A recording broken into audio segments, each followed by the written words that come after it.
Mortgage stress hit the headlines thanks to the ABC Four Corners programme, which used data from our household surveys. But if the tip of the iceberg is high debt, rising costs and devalued incomes, what lies beneath?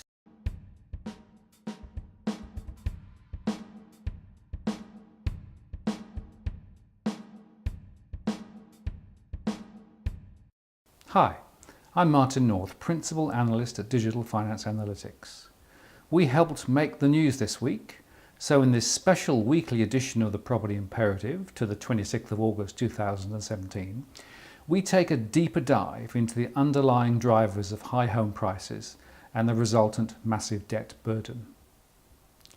The ABC Four Corners programme set out the first order issues quite well, and you can even use their interactive map to look at stress and interest rate sensitivity by postcode, which is based on our data. But they did not touch on the more fundamental second order issues, which need to be understood to explain how we got here. So we will discuss some of the more fundamental factors and show why the whole housing conundrum is so complex.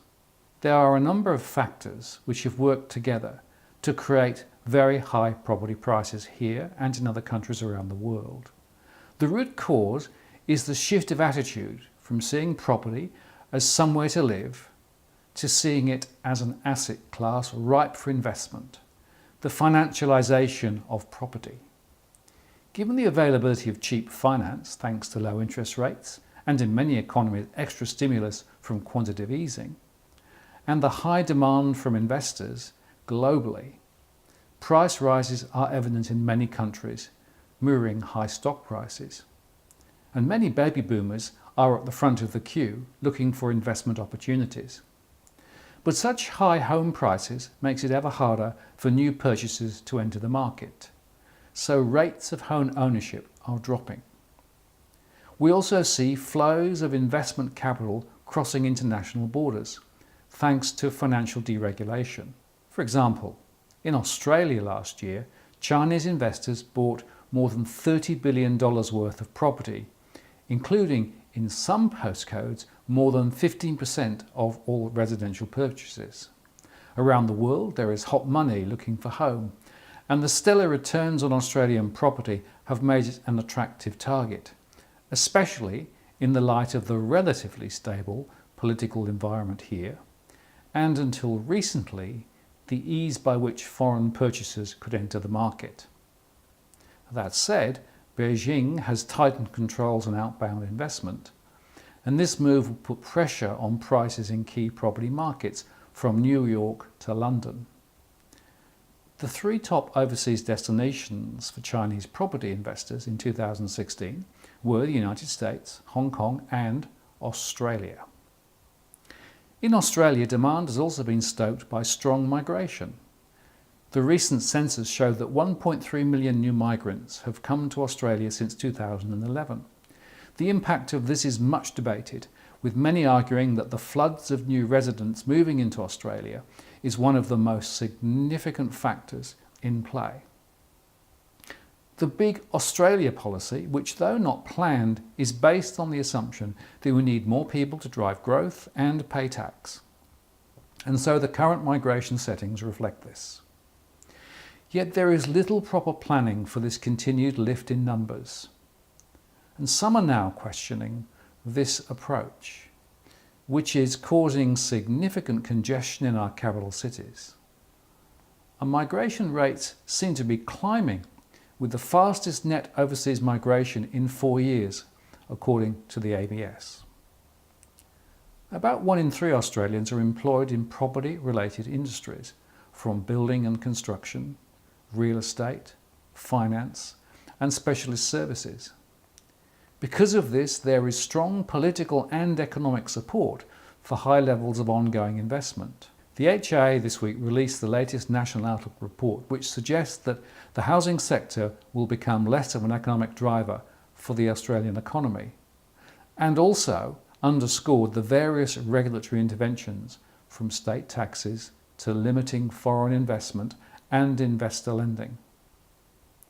It is also worth saying that the standard line of there being an undersupply of property is questionable when we look at the census data on the number of people per residence.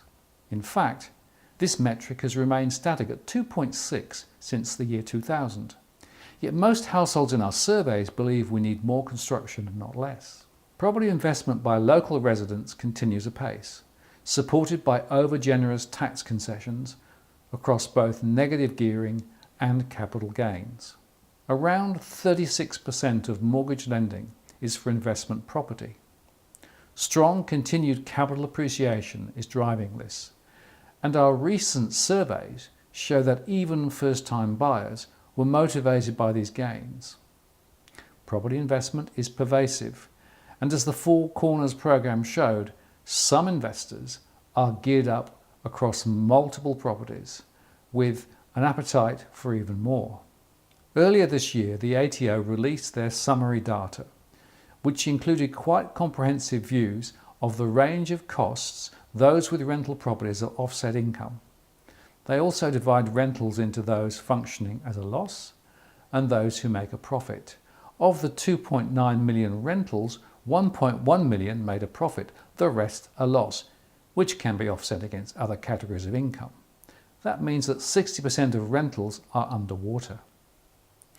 We also showed this week that the Bank of Mum and Dad is the 11th largest lender in Australia, and that more than half of all first-time buyers are looking to borrow from the family, many of whom draw down capital from their existing property. The Bank of Mum and Dad provides an average of $88,000, and some of this goes to assist first-time buyers to go directly to the investment sector. Then there is the wealth effect which rising home prices provides. Anyone holding property will benefit, at least on paper, from capital appreciation, and so do not want to see prices slide. 2/3 of households own residential property, so the political weight of numbers is on the side of keeping home prices growing. No wonder politicians do not want to be holding the reins of power when prices go south. Neither do they want to rock the boat on negative gearing, though Labour says they would tackle it. Talking of political power, most states are benefiting significantly from the stamp duty received on home purchases. For example, New South Wales enjoyed more than $7 billion of receipts from residential transactions last year, a sizable share of their entire revenue budget, so states and territories do not want to turn that off. In addition, many are slugging foreign investors additional taxes and charges to further boost revenue. Then, of course, the banks continue to grow residential lending at 3 times inflation or CPI, creating, as we discussed last week, an amazing debt monster.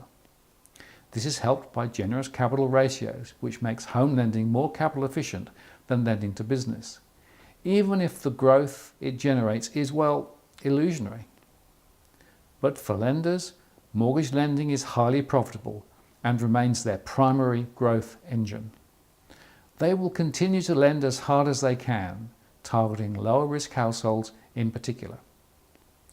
The profitability of the finance industry was underscored by results from 2 of the aggregators. These players sit between the banks and mortgage brokers.